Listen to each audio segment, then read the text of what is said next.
Company secretaries and CMA అనేసి ఇంకొక golden route ఉంది.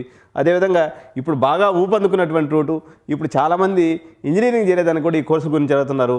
సో ఇది బీటెక్ ఇన్ ఫిన్టెక్ అని అంటున్నారు, బీటెక్ ఇన్ అకౌంటింగ్ టెక్ అని అంటున్నారు, లేదా బీటెక్ చదివినటువంటి వాళ్ళు కూడా ఎంటెక్ లేదా ఎంఎస్లోకి వెళ్ళేసి డేటా అనలిటిక్స్ మీద, ఫైనాన్స్ మీద కోర్సులు చేస్తున్నటువంటి పరిస్థితి. ఎందుకంటే ఈరోజు మొత్తం కూడా డిజిటలైజేషన్ అయిపోయింది కాబట్టి డేటా అనలిటిక్స్ అండ్ ఫైనాన్స్ కూడా చాలా ఇంపార్టెన్స్ ఉంది.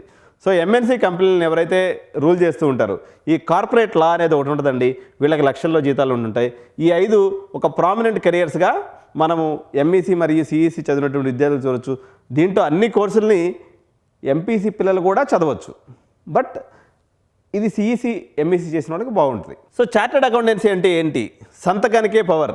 సో ఈ మధ్య కాలంలో మన ప్రధానమంత్రి గారు ఒక చార్టర్డ్ అకౌంటెంట్స్ మీటింగ్ కండక్ట్ చేస్తూ మీకు ఉన్నటువంటి పవర్ ఏదైతే ఉందో, సిగ్నేచర్ పవర్, ఇది దేశాన్ని మార్చేటువంటి అత్యంత మహత్వతో కూడుకున్నటువంటిది, మీరు ఎంతో బాధ్యతాయుతంగా వ్యవహరించాలని చెప్పేసి ప్రధానమంత్రి ఏదైతే అన్నారో, సో దీనికి ఇంపార్టెంట్ అనమాట. అంటే మన దేశంలోని one of the toughest and most respectable position.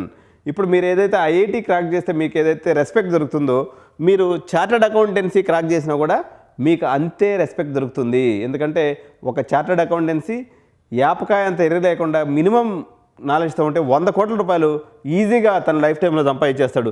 ప్రధానమంత్రి కూడా అన్నమాట ఏంటంటే, ఒక సీఏ సంతకానికి ఉన్న పవర్ని ఈయన మెచ్చుకున్నటువంటి పరిస్థితి అయితే ఉంది. సో ఒక సీఏ కావాలి అన్నట్లయితే రోడ్ మ్యాప్ ఏముంటుంది? ఫస్ట్ స్టెప్ వచ్చేసి ఆఫ్టర్ ఇంటర్ ఎగ్జామ్స్ తర్వాత సీఏ ఫౌండేషన్ ఎగ్జామ్ రాయవలసి ఉంటుందండి.